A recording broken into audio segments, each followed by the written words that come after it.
Hello, meu Brasil brasileiro, como vocês estão? Eu tô aqui hoje para compartilhar com vocês um pouco mais sobre o meu trabalho como consultora de diversidade e inclusão, com mais alguns detalhes. E antes de começar, você aí, ó, já sabe, né? Dá o like aqui no vídeo, se inscreve no canal para acompanhar todos os conteúdos. Então, roda a vinheta.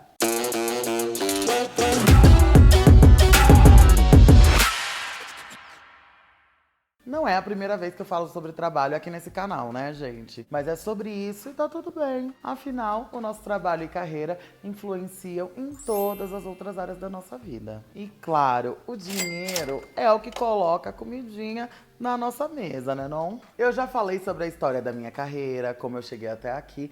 Inclusive, já conversamos sobre diversidade no mundo corporativo. A convite do FIT que eu amo com o projeto Play de Verdade. Mas hoje, especificamente, eu vim contar como surgiu essa minha carreira como consultora de diversidade, incluindo um pouquinho da criação da Diversidades in Company, que foi o pontapé inicial para que tudo isso acontecesse. Bom, vamos lá. Como que surgiu esse desejo, esse interesse em ser uma consultora de diversidade? Como vocês já sabem, que eu já falei também aqui em outros vídeos, eu fiz a minha primeira graduação em lazer e turismo. Então eu trabalhei muitos anos no mercado formal, com turismo, em agências de turismo. E lá eu percebia que às vezes eu não estava nas posições que eu mais almejava, que eram posições de negociação, posições aonde essa carinha maravilhosa seria a carinha da empresa, muito por conta de todo um preconceito estrutural que existia ali, mas que até então eu não sabia nem como identificar. Depois que eu vim pra internet, comecei a entender mais tecnicamente todas essas diferenças e todas essas formas, todas essas vivências que me intercruzam e que me colocam nesse lugar,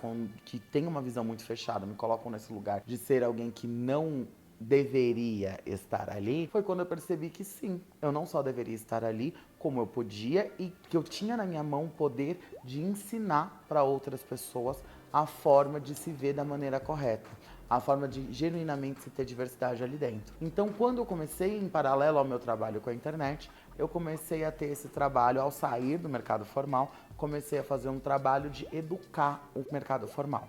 A gente precisava fazer isso de alguma forma. Foi aí que surgiu, primeiramente, né, a Diversidades in Company, onde, primeiramente, eu trabalhava em conjunto com alguns parceiros para poder fazer essas consultorias dentro dessas companhias. E com o tempo a gente foi percebendo que, para além da consultoria técnica, que é uma coisa que eu ainda faço, que é chegar lá nas empresas e falar, bom, essa empresa ainda não tem nenhum grupo de afinidade, nenhum grupo de diversidade já pré-estabelecido, então eu posso chegar lá e ajudar a empresa a criar e fazer da maneira correta, porque esses grupos eles precisam se interseccionar. Não basta você detectar, né, você fazer uma pesquisa de clima, que é uma coisa que a gente faz também, que seria fazer uma pesquisa para identificar quais são os grupos minoritários que fazem parte dessa empresa que estão se sentindo menos representados e a partir daí começar os processos para que as pessoas se sintam mais acolhidas.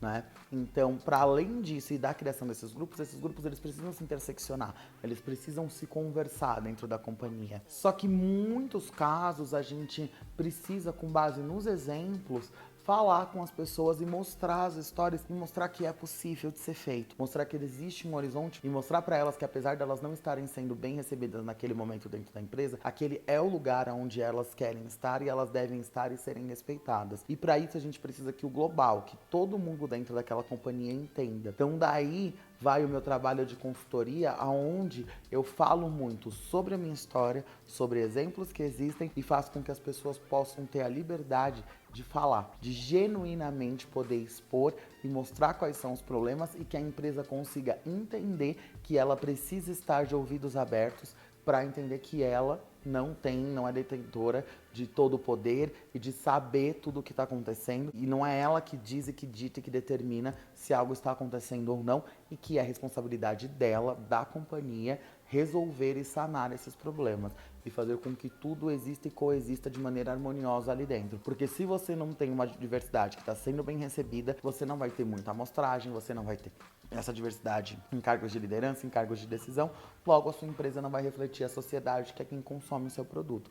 Logo, ela vai começando a ficar cada vez mais obsoleta e ela pode vir deixar de existir. Então é muito, muito importante, é um trabalho muito importante e para além disso, hoje eu me encontro aqui na frente das câmeras falando com vocês. Mas na época que eu ainda estava no mercado formal e que eu queria e eu entendia que aquele era o meu lugar, eu queria sim poder ter a oportunidade de ter crescido. Eu tenho certeza que se naquela época já se falasse mais sobre a diversidade, sobre acolhimento no espaço de trabalho, talvez hoje eu não estivesse aqui. Então deveria até que, de certa forma, agradecer por hoje estar sendo uma pioneira, mas para que outras, para quem tá vindo aí, não precise ter que decidir entre fazer uma coisa ou outra, porque uma, ela tá muito mal, se sentindo mal, mas porque ela realmente vai entender o que vai fazer melhor para ela, mas ela já vai estar bem onde ela está. Né? Então, a captação de clientes, ela acontece muito. Eu, né, como já falei pra vocês também aqui em outros vídeos, sou uma influenciadora que tem uma presença muito forte no LinkedIn, que é uma rede social voltada para trabalho. E lá eu falo muito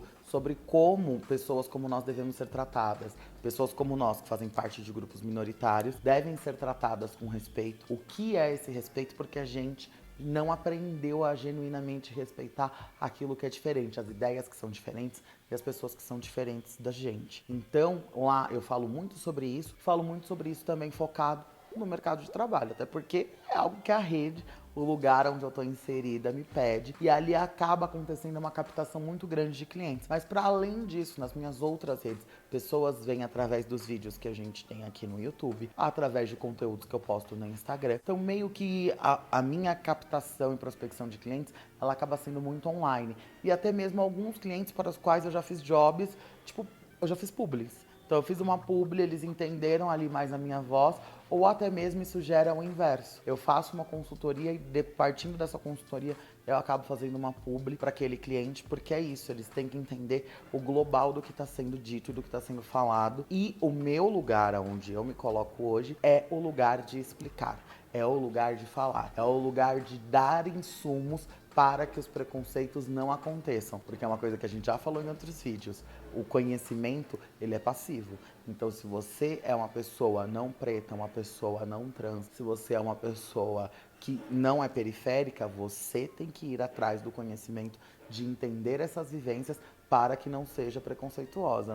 Não é a gente que tem a obrigação de ficar te explicando a todo momento, na hora que você quiser, como a nossa vivência funciona. E se algo errado acontecer, sinto muito. De repente pode ser que venha aí alguma sanção social um pouco mais pesada, e ainda mais quando a gente está falando de empresas e companhias que têm a obrigação e o dever de zelar por todas as pessoas que fazem parte daquele organismo vivo e mantém ele funcionando, né? Quem trabalha comigo hoje, eu sou representada pelo meu agente, ele que consegue bucar essas experiências, e aí a gente entende o nível do que a gente precisa daquela experiência com a companhia, e aí a gente tem alguns parceiros que ajudam dependendo do processo. Se vai ser um processo de implantação, se vai ser um processo onde a gente vai precisar fazer uma pesquisa de clima antes, se é só uma consultoria pontual, mais fechada, mais ali com os grupos já existentes, então a gente entende e aí a gente tem essas pessoas que vão entrando no meio do processo, mas no suprassumo ali do que acontece, que na maioria das vezes são consultorias onde eu vou presencialmente ou eu faço online, somos eu e o meu agente que faz esse trabalho, né? Ali de captação e de fechamento dessas experiências junto aos nossos parceiros. Tenho certeza que vocês devem estar aí se perguntando, gente, mas me fala como que é, me fala um pouco mais, com quem que a Bielo já trabalhou. Infelizmente, a maioria dos clientes, eles fazem um contrato de confidencialidade, né, pra gente não poder falar o nome desses clientes, mas são trabalhos que deram resultados ótimos. Coisas que eu posso dizer para vocês, algumas das consultorias que eu dou são consultorias para campanhas. Então, por exemplo, vai sair uma grande campanha, sei lá, para o Dia das Mães, uma campanha para Páscoa, uma campanha de Natal. Então a marca vem, senta comigo, eu faço uma análise dessa campanha para entender se ela está efetivamente diversa ou não e se a forma como foi pensada essa diversidade dentro da campanha é a forma correta, né? A forma, não digo nem de certo ou errado, mas se é a forma que realmente não vai estar sendo, não tem nenhum grupo minorizado que está sendo esquecido e se a forma com que está lidando, está se tratando esse tema, é a maneira mais justa de acordo com os grupos que estão sendo ali considerados. Então, e esse é um dos trabalhos que eu mais gosto, porque eu sinto uma abrangência muito grande, né? E as marcas costumam me ouvir, né? Então, quando você vê esse trabalho rodando com as alterações que a gente sugeriu, é muito gratificante, né? Um deles que eu fiz ano passado chegou até a ser premiado exatamente pela diversidade, pela forma como foi tratada a diversidade. E quem deu a consultoria? A Bonecucha aqui. Então esse é um dos trabalhos também que eu mais gosto, porque ele atinge diretamente o cliente final. Então, infelizmente não posso falar nomes, mas também é um braço aí bem legal de tudo que eu faço. Bom, espero que vocês tenham gostado, né? Porque esse eu falo muito, né? Aqui eu tô sempre, vocês estão assistindo esse vídeo, então é um dos meus trabalhos que eu faço, que é de meio online, mas que é muito gratificante porque existem pessoas que assistem os meus vídeos, que acompanham os meus conteúdos, que eu jamais vou ter como conhecer, que eu jamais vou ter algum contato, e eu sei que eu tô tocando a vida delas. Mas quando eu faço esse trabalho, que ele é um trabalho de certa forma offline, ele atinge muita gente, porque é como se eu multiplicasse exponencialmente o poder da minha fala, o poder da minha troca, a forma como eu penso e a forma como eu quero fazer diferença no mundo. Então, pra mim, é uma honra hoje poder ser uma consultora para um mercado que um dia me repeliu e hoje poder estar dentro dele e ensinando ele a crescer para que cada vez mais tenhamos mais diversidade, mais pessoas que precisam estar nesses lugares para que o mundo seja transformado de uma maneira positiva, né, gente? Agora me diz aí, deu para entender como funciona na prática o meu trabalho como consultora de diversidade e a Diversidades in Company? Já comenta aqui embaixo, porque eu quero saber de verdade o que vocês acharam e se vocês ainda têm alguma dúvida sobre esse assunto. Pode me chamar na DM, pode me chamar em qualquer uma das redes sociais que eu mencionei aqui, que aparecem aqui no vídeo, que a Bonecucha vai estar lá pronta para resolver o seu problema. E ó, não esquece de dar like aqui no vídeo e compartilhar com todo mundo, porque esse assunto é de extrema importância. Beijo, beijo! E a Bonecucha tá de volta semana que vem.